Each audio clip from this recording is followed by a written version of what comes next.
ഏറ്റവും പുതിയ ഡിസൈനുകൾ, ഏറ്റവും കുറഞ്ഞ പണിക്കൂലിയിൽ, ഏറ്റവും മികച്ച ഓഫറുകൾ. Only at Regalia golden diamond, Chavakkad. സംഭവം നടക്കുന്നത് ഡിസംബർ 1-ാം തീയതിയാണ്. ഡിസംബർ 1-ാം തീയതി വൈഫ് ഡ്യൂട്ടി കഴിഞ്ഞ് വന്നപ്പോൾ മക്കൾ ഇവിടെ ഉണ്ടായിരുന്നു. അപ്പോൾ മോനക്ക് ഭയങ്കര തലവേദന ആയിരുന്നു. അപ്പോൾ ഈ തലവേദന ഭയങ്കരമായിട്ട് കൂടിയപ്പോൾ വൈഫ് ചാവക്കാട് താലൂക്ക് ആശുപത്രിയിൽ കൊണ്ടുപോയി. അവിടെ ചെന്ന് ഡോക്ടറെ കാണിക്കാനുള്ള ടോക്കൺ എടുക്കുന്ന സമയത്ത് മോനും ഛർദ്ദിക്കുകയും ചെയ്തു. ഡോക്ടറോട് പറഞ്ഞു ഇങ്ങനെ നല്ല തലവേദന ഉണ്ട്, ഛർദ്ദി ഉണ്ടെന്ന് പറഞ്ഞപ്പോൾ ഡോക്ടർ ഛർദ്ദിക്കും തലവേദനക്കുള്ള ഇഞ്ചക്ഷൻ എഴുതി കൊടുത്ത്. മെയിൽ നേഴ്സായിരുന്നു അവിടെ ഉണ്ടായിരുന്നത്.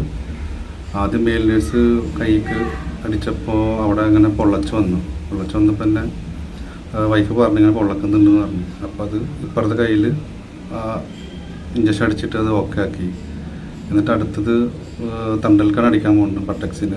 അപ്പോൾ മോനിങ്ങനെ പറഞ്ഞിങ്ങനെ ആ വേദന, കൈയുടെ വേദന കാരണം പതുക്കെ അടിക്കണം കേട്ടോ, പതുക്കെ അടിക്കണം.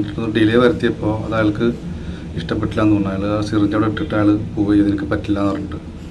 വൈഫ് പോയി വിളിച്ച് വരണം, അത് ഞാൻ കുട്ടികളെ പറഞ്ഞിട്ട് ഞാൻ ഇതാക്കാം എന്ന് പറഞ്ഞപ്പോൾ അയാൾ വന്നതൊരു എന്തോ ഒരു ദേഷ്യത്തിലാണ് വന്നത്. വന്നിട്ട് അയാൾ കുത്തി ആ മരുന്നാണ്ട് ഫോഴ്സിൽ അടിക്കുക ചെയ്തിട്ടുള്ളത്. അതിൻ്റെ അടിസ്ഥാനത്തിലാണ് ആ ഞെരുമ്പിന് പറ്റിയിട്ടുള്ളതെന്ന് പിന്നീട് മറ്റുള്ള ഹോസ്പിറ്റലിൽ പോയപ്പോൾ പറയുന്നത്.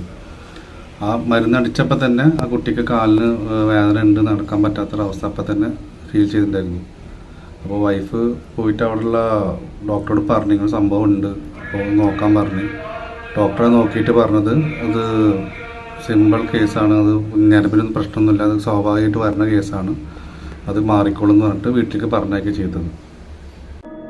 അന്താരാഷ്ട്ര നിലവാരമാർന്ന 100% സംശുദ്ധമായ silver jewellery collections, hand crafted classic silver ornaments, platinum പോലെ silver, Alukkaran silver jewellery, Chettuva road, Chavakkad, Chettuva road, Vadanappally.